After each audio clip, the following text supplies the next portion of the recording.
కృపగల దేవుడు మన ప్రభు అయిన యేసయ్య పరిశుద్ధ నామములో కూడి వచ్చిన మీ అందరికీ నా హృదయపూర్వకమైన వందనాలు తెలియజేస్తున్నాను.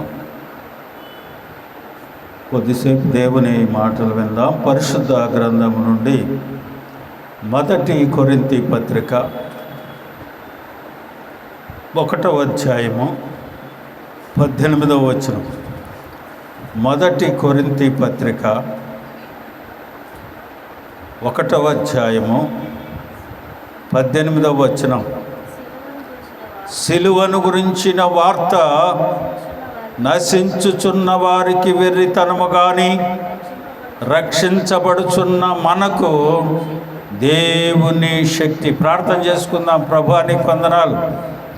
ఈ రాత్రి మీరు మాకు అనుగ్రహించిన ఈ లేఖనాన్ని బట్టి నీకు వందనాలు.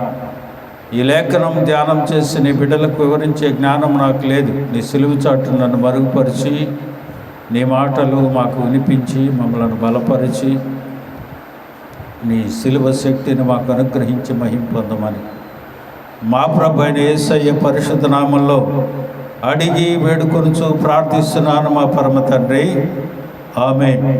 ప్రియమైన దేవుని బిడ్డలారా, అపోస్తలుడైన పౌలు కొరింథీ సంఘానికి రాస్తూ ఆయన చెప్తూనే ఉన్నాడు కదా, సిలువను గురించిన వార్త నశించుచున్న వారికి వెర్రితనంగా కనిపిస్తూ ఉంది. అయితే రక్షించబడుచున్న మనకు మాత్రం అది ఏమందిందంట? దేవుని శక్తి. హల్లెలూయా చెప్పండి. హల్లెలూయా. సిలువలో దేవుని శక్తి ఉందట. సిలువను గురించిన వార్త నశించుచున్న వారికి వెర్రితనంగా కనిపిస్తూ ఉంది. క్రైస్తవ్యం అంటే ఒక మతం అని ఆఖరికి సుప్రీంకోర్టు కూడా మతం మారితే అని అంటుంది. మతం కాదు ఇది. క్రైస్తవ్యం అనేది మతం కాదు, అది మార్గం, నిత్య జీవానికి మార్గం. ఎప్పుడు యేసయ్య మతం మారండి అని చెప్పలా, మనసు మార్చుకోమని చెప్పాడు, పాపాన్ని విడిచిపెట్టమని చెప్పాడు, పరిశుద్ధంగా జీవించమన్నాడు, నిన్ను వలె నీ పొరుగు వారిని ప్రేమించమన్నాడు. ఆయన చెప్పినవన్నీ మంచి మాటలే. ఆయన చెప్పినవన్నీ చెడులో చెడు ఏమీ లేదు. పాపాన్ని విస్మరించి పరిశుద్ధంగా జీవించండి అన్నాడు. మీ మనసులు మార్చుకొని దేవుని వైపు తిరగండి అన్నాడు. మేలు చేస్తూ ఉండండి అన్నాడు. నిన్ను వల్ల నీ పొరుగు వారిని ప్రేమించమన్నాడు, నీ సహోదరుని ప్రేమించు అన్నాడు. ప్రియమైన దేవుని బిడ్డలారా, ఇవన్నీ మంచి మాటలా చెడ్డ మాటలా? మంచి మాటలే. మార్గము, ఈ మంచి మార్గములో నడవమని చెప్పాడు. అదేం చెప్పాడు? నేనే మార్గమును సత్యమును జీవమునని చెప్పారు. నేను మార్గముగా వచ్చాను, మతముగా రాలా. ఇది మతము కాదు, మార్గం. దేవుని పరిశుద్ధ నామములోనే ఉంది కదా నేనే మార్గమని. ప్రియమైన దేవుని బిడ్డలారా, ఈనాడు ప్రభుత్వాలు అనుకుంటూనే మతం మారుతున్నారు వీళ్ళని. ఆ మతంలోకి వెళ్తే మతం మార్చుకుంటే మేమేమీ రాయితీలు ఇవ్వము మీకు అంటున్నారు. ప్రియమైన దేవుని బిడ్డలారా, ఇది మతము కాదండి, మార్గము. అది నిత్య జీవ మార్గము. ఆ మార్గమును గురించి అందరికీ చెప్తూ ఉంటే వీళ్ళు ఏం చేస్తూ ఉన్నారు? వెర్రితనంగా చూస్తున్నారు. సిలువలోకి ఎక్కటం ఏంటి? చచ్చిపోయిన వాడికి ఏంటి? ఆ చచ్చిపోయిన చెక్కల మీద ఉన్నవాడిని పూజించటం ఏంటి? ఆయన రక్షించుకోలేడా? ఏ మాటలు టీవీ పెట్టి చూడండి. క్రైస్తవ వ్యతిరేకులు అందరూ బైబిల్కు వ్యతిరేకంగా మాట్లాడే అని తినే నానా మాటలు అనకూడని మాటలు అంటూ ఉన్నారు. వారికి వెర్రితనంగా కనిపిస్తూ ఉంది. ఎప్పుడైనా ఎవరినైనా వెళ్ళి మీరు ఇచ్చేయండి అని చెప్పలా. ఒకటే గుర్తుపెట్టుకోండి, ఇప్పుడు ఏదన్నా ఊరేగింపులు వాళ్ళు జరుగుతూ ఉంటాయి కదా. ఇప్పుడు ఏదో ఊరేగింపులు చేసుకుంటా వినాయకుడినో లేకపోతే దుర్గమ్మనో లేకపోతే ఇంకొకరు ఎగరేసుకుంటూ వెళ్తూ ఉంటారు అనుకోండి. వాళ్ళు ఏం చేస్తారు చెప్పండి? అందరూ తాగేసి సినిమా పాటలు పెట్టుకొని డాన్సర్లను తీసుకొచ్చి డ్యాన్సులు వేసుకుంటా ఊరేగించుకుంటా తీసుకెళ్తుంటారు. అందరూ మందేసే ఉంటారు, అందరూ డ్యాన్సులు వేస్తూనే ఉంటారు. అక్కడ తన భేదం లేకుండా ఎగురుతూనే ఉంటారు, నానా రచ్చ చేసేసుకుంటారు. కానీ క్రైస్తవ్యం ఎలా ఉంటుందా? ఎవరన్నా తాగి గుళ్ళోకి వస్తాడా? సాహసం చేస్తాడా? అసలు ఎవడన్నా గుళ్ళోకి వచ్చి వెరివేషాలు వేస్తారా?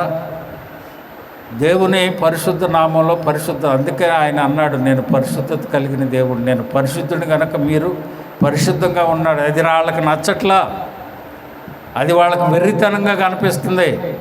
వెర్రితనంగా కనిపించేది అది, ఇది కాదు, ఇది మార్గం.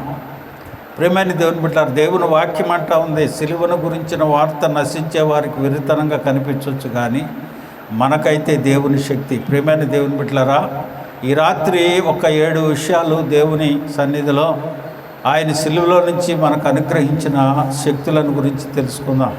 ఒకసారి మీకు చెప్పాను, 10 శక్తులను గురించి చెప్పాను, అది యూట్యూబ్లో ఉన్నాయి, మీరు కూడా విన్నారు. ఇప్పుడు సిలువలో దేవుడు మనకు అనుగ్రహించే వాటిని తెలుసుకుందాం, ఒక్కొక్కటిగా మనం తెలుసుకుందాం. ఏంటి ఆయనలో ఉన్నాయనంటే, అబ్రహాం గారు 99 సంవత్సరాలు అయినప్పుడు ఆదికాండ గ్రంథం 17వ అధ్యాయం 1వ వచనం చదవద్దులే. అబ్రహాంతో అంటాడు, అబ్రహాము 99 ఏళ్ల వాడైనప్పుడు యెహోవా అతనికి ప్రత్యక్షమై ఆయన ఏమంటాడంటే, నేను సర్వశక్తి గల దేవుణ్ణి కనుక నా సన్నిధిలో నడుచు నిందారహితుడుగా ఉండమన్నాడు. నేను సర్వశక్తి గల దేవుణ్ణి, మీరు నిందారహితంగా ఉంటే నాలో ఉన్న శక్తిని మీకు అనుగ్రహించి మీరు శక్తి పొందేటట్లుగా నేను ఆ శక్తులను మీకు అనుగ్రహిస్తానని చెప్పాడు. హల్లెలూయా. అయితే నువ్వు చేయవలసిన పని ఏంటంటే, ఆయన సన్నిధిలో నడుస్తూ ఎలా ఉండాలట? నిందారహితంగా ఉండాలి. నిందారహితంగా ఉండాలి. ఏ నిందలు, ఏ పాపం, ఏది నిన్ను ఏలనేయకుండా నిందారహితుడిగా ఉంటే ఆయన అంటున్నాడు, నిందారహితుడిగా ఉండు, నేను సర్వశక్తి గల దేవుణ్ణి అని అంటున్నాడు. ప్రియమైన దేవుని బిడ్డలారా, ఈ రాత్రికాల సమయం దేవుడు మనకు అనుగ్రహించే ఒక 7 శక్తులను త్వరగా చెప్పి నేను దేవుని వాక్యాన్ని ముగిస్తాను. మొదటిగా మనం చూసినట్లయితే యోబు గ్రంథము 36వ అధ్యాయం 5వ వచనం, ఆలోచించము, దేవుడు బలవంతుడు కానీ ఆయన ఎవరిని తిరస్కారం చేయడు. ఆయన వివేచన శక్తి బహుబలమైనది. ఆయన వివేచన శక్తి, ఆయన దగ్గర ఏముందంట? వివేచన శక్తి, వివేచించగలే శక్తి. అది దేవుడు నీకు అనుగ్రహించాడు. నువ్వు వివేచించాలి, లోకంలో ఏం జరుగుతుంది, ఏది ఎలా ఉంటుంది, ఈయన ఎవరో సర్వశక్తి గల దేవుడు వివేచన శక్తిని నీకు అనుగ్రహిస్తాడు. చూడండి, సామెతల గ్రంథంలో దేవుని వాక్యం అంటా ఉంది, 2వ అధ్యాయం 3వ వచనం. సామెతల గ్రంథము 2వ అధ్యాయం 3వ వచనం, తెలివికై నీవు మొరపెట్టిన యెడల, దేనికి? వివేచనకై నీవు మనవి చేసిన యెడల ఏం చేస్తాడట? దేవుడు అనుగ్రహిస్తాడు వివేచన శక్తి. అలాగనే ఎఫెసీ పత్రికలో కూడా అంటాడు, 1:9లో, ఎఫెసీ పత్రిక 1:9 తీసి చదవండి. ఎఫెసీ పత్రిక 1వ అధ్యాయము 9వ వచనం,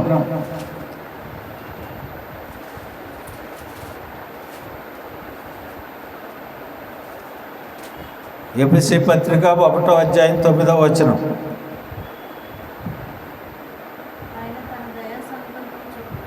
ఆయన తన దయా సంకల్పము చొప్పున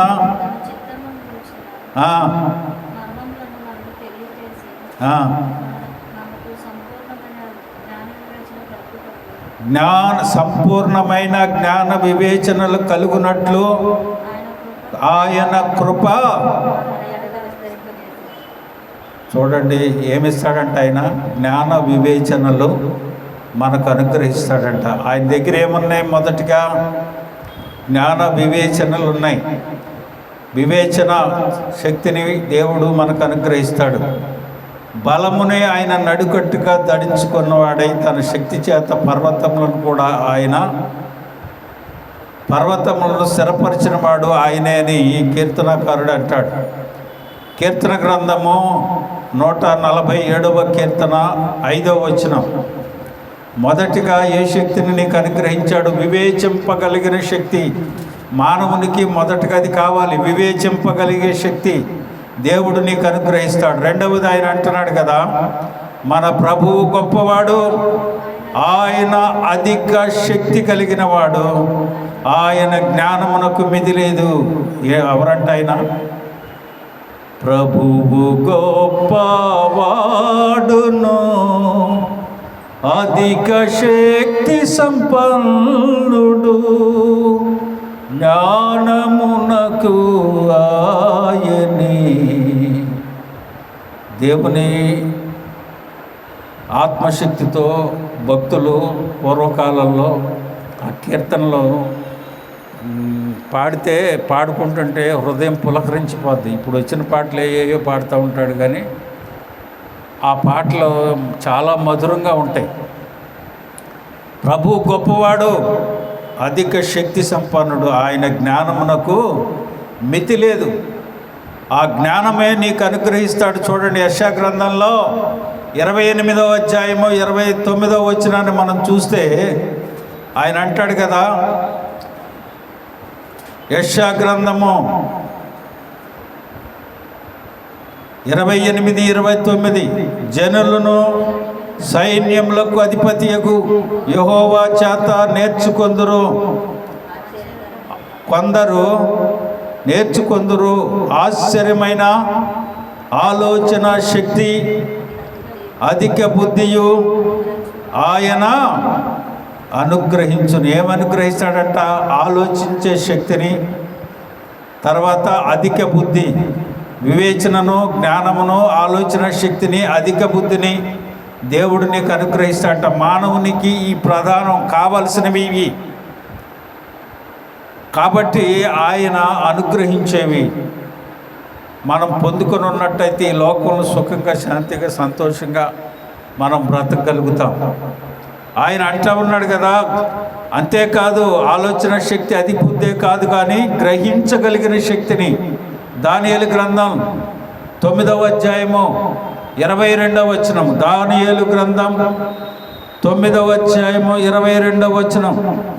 అతడు నాతో మాట్లాడి ఆ సంగతి నాకు తెలియజేసి ఇట్లా, నేను దేవుని దూత అంటా ఉంది, దానియేలు నీకు గ్రహింపు శక్తి ఇచ్చుటకు నేను వచ్చితిని. హల్లెలూయా. దేవుడే తన శక్తిని ఇవ్వటానికి దూతను దానియేలు దగ్గరికి పంపించేశాడు. గ్రహింపు శక్తిని నీకు నేను ఇవ్వటానికి ఇక్కడికి వచ్చాను. ప్రేమైన దేవుని బిడ్డలారా, ఈ రాత్రికాల సమయం దేవుడు నీకు అనుగ్రహించేది ఏంటి? వివేచన శక్తి, జ్ఞాన వివేచనలో ఆలోచింపగలిగిన శక్తి, అధిక బుద్ధి, గ్రహింపగల శక్తి.